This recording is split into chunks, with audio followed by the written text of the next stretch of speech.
sempre vai fazer você tomar a pior decisão. Tá aí, tá escrito. Teve medo e enterrou o talento. Quando a gente olha para a bolsa, onde que as pessoas deixam de ganhar mais dinheiro? É no medo. O problema, na verdade, não é ter medo, porque o medo ele é natural, ele acontece. O problema é você não conseguir agir apesar do medo, não é? Quando a pandemia chegou, eu morava nos Estados Unidos. E eu estava investindo em imóveis lá. Então, a pandemia começou, passou uns meses, a gente começou a ficar bem assustado. A gente falou, vamos voltar pro Brasil pra gente ver o que vai acontecer. Como entendendo, tava em lockdown geral nos Estados Unidos. O pessoal tava, os mercados tudo vazio. Não tinha papel higiênico, não tinha água no mercado. Era uma loucura. A gente pegou o avião e voltou pro Brasil. Como não ficou claro o que estava acontecendo, eu cometi um pecado. Porque a Bíblia diz que tudo que você não faz por fé é pecado. Então, eu na minha falta de fé e alimentando o meu medo, eu decidi vender alguns imóveis que eu tinha na América. E foi uma coisa, foi uma perda financeira enorme que eu tive. Por quê? Pelo medo, eu falei, não sei o que vai acontecer com o mundo, pelo menos eu trago algum dinheiro pro Brasil. Nesse pensamento, eu coloquei os imóveis para vender, vendi rápido. O que aconteceu? A pandemia, 6 meses depois, fez os mesmos imóveis valorizarem de 30% a 35%.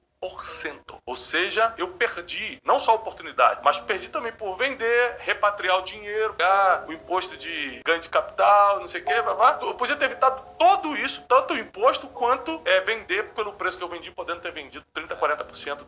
6 meses depois, por causa do medo. Eu me arrependi, eu entrei no meu quarto, orei para Deus e falei assim, nunca mais eu vou tomar uma decisão por medo, me perdoa pelo que eu fiz. Quem perdeu fui eu, mas eu sei que eu desagradei a Deus também por ter agido pelo medo, porque para quem acredita na Bíblia, o medo não pode ter opinião nas nossas decisões. A minha maior crítica à educação formal de hoje é que você não estuda o que você vai usar na vida. Por exemplo, na vida você vai usar a inteligência emocional o tempo todo, você vai ter que lidar com pessoas, você vai ter que perdoar gente, você vai ter que aprender a lidar com pessoas difíceis. A escola não te ensina isso, né? Eu tenho um livro que chama Especialista em Pessoas, a gente até falou aqui já no Primocast sobre ele, que eu falo faço essa crítica à educação. Finanças, você vai lidar todo dia com dinheiro, até o último dia da sua vida, mas a escola não te ensina isso. Mas te ensina coisas que você nunca vai usar, tabela periódica, fotossíntese, um monte de coisa que você nunca vai usar. É engraçado você falar de finanças, porque é literalmente isso. Você saiu do terceiro curso, você já começa a ganhar um salário e você não sabe o que fazer com esse salário. Conclusão, esse cara vai sair rico ou vai sair pobre? Qual cara? Esse cara que saiu da educação formal e foi tentar a vida, trabalhando numa loja, encontrando emprego. Tecnicamente, se for comparar com rico ou pobre, ele é rico ou ele é pobre? Estatisticamente, ele vai ser pobre. Pela estatística, ele vai ser pobre, sim. Ok? Mas ele vai trabalhar para quem? Pra alguém. Esse alguém é rico. Esse alguém é rico. Aí a Bíblia diz assim no versículo 28. Tirem o talento daquele que tem um e entregue pro que tem 10. Ou seja, o pobre sempre vai ter que dar o dinheiro pro rico. Tá na Bíblia. Mas não é por causa da justiça do mundo, como a gente fala. É porque ele não teve capacidade de multiplicar. Então ele vai ter que dar o tempo dele para quem sabe multiplicar. Vamos falar, então, para ficar mais suave. Você tem R$1 milhão. Você confia 1 milhão na mão do Teixeirinha, que é o meu social media, ou você confia na mão do primo rico? É do primo rico. Você vai confiar 1 milhão na mão dele. Lógico.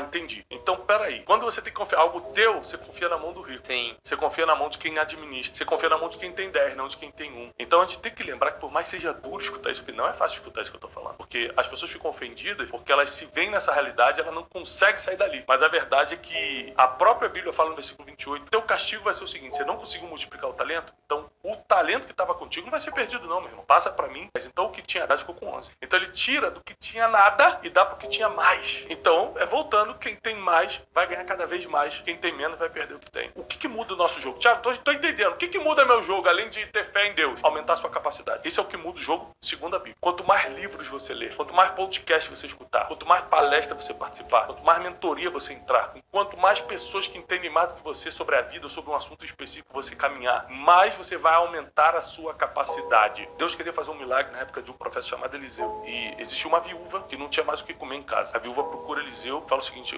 os credores vieram aqui, vão tomar meus filhos, eu não tenho mais o que comer, não tenho mais com o que pagar minhas dívidas. Fala o seguinte, pega umas vasilhas e enche de azeite. Aquela viúva sai pegando vasilha com os vizinhos, trazia vasilha, o azeite enchia. Então era uma multiplicação sobrenatural que estava acontecendo, porque o azeite valia muito dinheiro. Então ela estava com várias vasilhas de azeite. Aí a Bíblia diz assim, quando acabou a vasilha, o azeite secou, parou de encher. Ou seja, enquanto você tem capacidade de armazenamento, o milagre pode acontecer. Quando para a sua capacidade, a bica espiritual fecha, a torneira espiritual fecha. Então, tanto pro lado espiritual quanto pro lado natural, quanto maior for a sua capacidade, mais oportunidade, mais chance você vai ter. Você concorda comigo, Nigo, que uma das habilidades que diferencia quem tem sucesso e quem não tem é a capacidade de lidar com pressão? Acredito que você fala. Tomar no áudio. Com certeza ajuda. Tipo assim, se pintar um problema agora, se, caramba, deu um problema na empresa, você vai lidar de uma forma, um cara que não tem um negócio do teu tamanho, que não trabalha que você trabalha, vai lidar com, vai infartar, coisa que você vai resolver em uma hora. Porque a habilidade de dar pressão, com a pressão, faz você resistir a certas dores, você já não se importa com certas notícias, você sabe qual é o caminho para sair. Outra coisa, quem foge de problema, foge da riqueza. Então quando ele enterra o talento para fugir de problema, não quero bater de frente com esse cara que é duro, ele abre mão da riqueza. Quem encara problema, e principalmente resolve o problema dos outros, é quem encontra o caminho da prosperidade. A gente gravou um dia desses com a cofundadora do Nubank. E aí a gente perguntou assim, como ter clientes que amam a sua empresa? E ela disse assim, simples, resolva uma dor muito importante para o seu cliente. Né? Então assim, fugir de um problema significa fugir da resolução de uma dor. Né? E se eu conseguir resolver uma dor, eu tenho também um prêmio muito alto. Então o que esse cara fez foi exatamente o oposto disso. Até voltando no exemplo que eu dei do Teixeirinha, social media, eu não confio, eu confio, por exemplo, as minhas redes sociais na mão dele. Né? Ele posta coisas lá, ele tem acesso total, eu confio nisso dele, mas eu não confiaria meu dinheiro, não por falta de confiança, mas porque provavelmente ele não teria capacidade para administrar dinheiro, mas para administrar a rede social ele tem, mais do que eu. Por que eu tô voltando nisso? Porque as capacidades são por áreas. Nem todo mundo que é capacitado numa coisa vai estar capacitado para administrar outra. Então quando a Bíblia coloca aqui os talentos, ele está diretamente falando o seguinte, qual é a sua habilidade de lidar, capacidade para lidar com isso? Você concorda que se nós somos 4 pessoas na mesa, se Deus agora milagrosamente colocasse R$1 milhão na conta de cada um, nós 4 teríamos destinos financeiros completamente diferentes, ou seja, daqui a um ano, Deus vem agora fazer um pente fino na nossa conta. Os 4 vão tratar o dinheiro de forma diferente. E quando a pessoa, às vezes, ela recebe um talento e ela não se sente capaz. Ela tem a capacidade, mas ela não é capaz de O problema é emocional, Aí é emocional, não é? Por exemplo, biblicamente falando, Deus nunca vai te entregar o que você não possa fazer. Você não tem a capacidade para fazer. Até mesmo esse cara que recebeu 1, ele tinha capacidade de gerar 2. Claro. Só que ele não tinha emocional para gerar 2. Exatamente. Teve medo. Deixou claro que o problema foi emocional. Claro. Tive medo e enterrei. Outra coisa, na velocidade que ele enterrou, ele já estava com tudo programado. Ele já estava assim, cara, quando ele viu distribuindo, ele falou, quando chegar a minha vez, irmão, já até sei o que eu vou fazer. Vou deixar guardadinho, que eu não consigo lidar com essa pressão. Eu não consigo resolver esse problema. É melhor eu devolver, porque aí não passo por ladrão, não passo pelo cara que deu prejuízo. Ele já foi pro pior. Mentalidade negativa, mentalidade limitada. O cara que recebeu 5, ele foi correndo resolver já. Foi correndo resolver. Mas por quê? Porque ele já sabia qual era o caminho. Você só corre quando sabe qual é o caminho. Quando você não sabe qual é o caminho, você vai devagar. Ele correu porque ele já sabia qual era o caminho da multiplicação. Então, a sua capacidade determina a velocidade que você vai multiplicar as coisas. O problema das nossas emoções é que o medo paralisa, destrói em câmera lenta, você não percebe que está sendo destruído. Então, todo sentimento negativo geralmente é a causa das tuas falências emocionais, espirituais, financeiras, familiares. Eu sou uma pessoa que prega que tudo tem jeito. Mas tudo que você está vivendo em casa tem jeito. Teu problema emocional tem jeito. Você acha que é espiritual tem jeito. Seu problema financeiro tem jeito.